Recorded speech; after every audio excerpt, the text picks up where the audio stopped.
आइए, आज अंकल से आए हैं मिलने के लिए, जो कि ये बर्मी कंपोस्ट का ये प्लांट है और बर्मी कंपोस्ट तैयार करते हैं। तो आइए आज हम लोग जानते हैं, जो गनौरा का खाद हम लोग बोलते हैं, जो किसान गोबर एक जगह करके रखता है और उसके बाद खेत में छिड़कता है, और दोनों खाद में अंतर क्या है।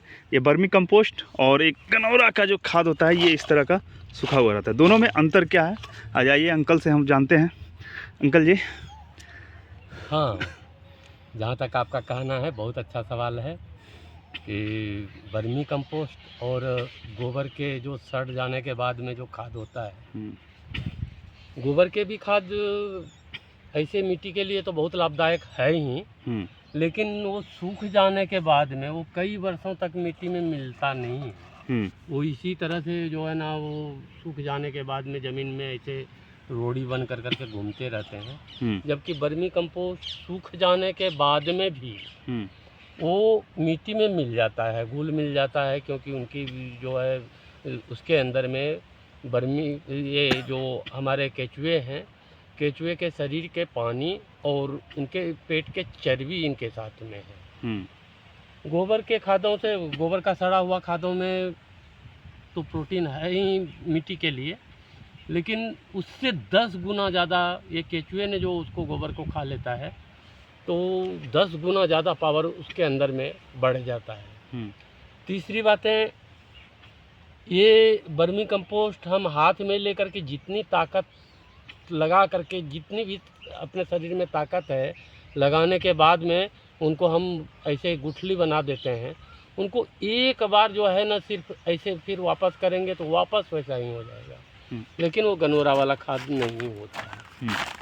वो धूप लग जाने के बाद में वो सूख करके गुठली गुठली, ऐसे गुठली गुठली जैसा ज़मीनों में घूमते रहते हैं।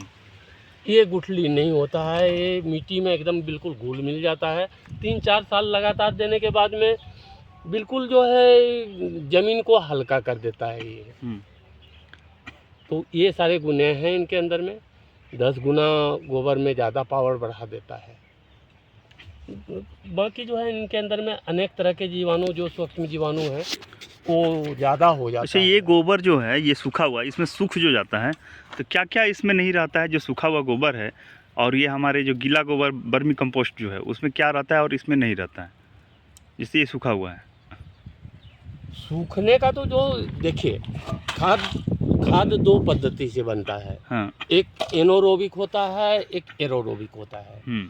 हवा और सूर्य की रोशनी में एक खाद बनता है, एक खाद बनता है जो कि हवा और सूर्य की रोशनी के गैर हाजिरी में। तो ये जहाँ तक होता है कि हम वर्मी कंपोस्ट जो बनाते हैं, इनको हम ढक करके रखते हैं, नमी देते रहते हैं, ताकि जो है ना केचुआ सही रूप में खा ले। केचुआ खा लेने के बाद में तो इसके ऑटोमेटिक इसके अंदर में गुण जो है ना 10 गुना पावर बढ़ जाता है। बस यही अंतर है। चलिए, धन्यवाद अंकल जी जानकारी देने के लिए। नहीं, ठीक है, हम तो बना रहे हैं और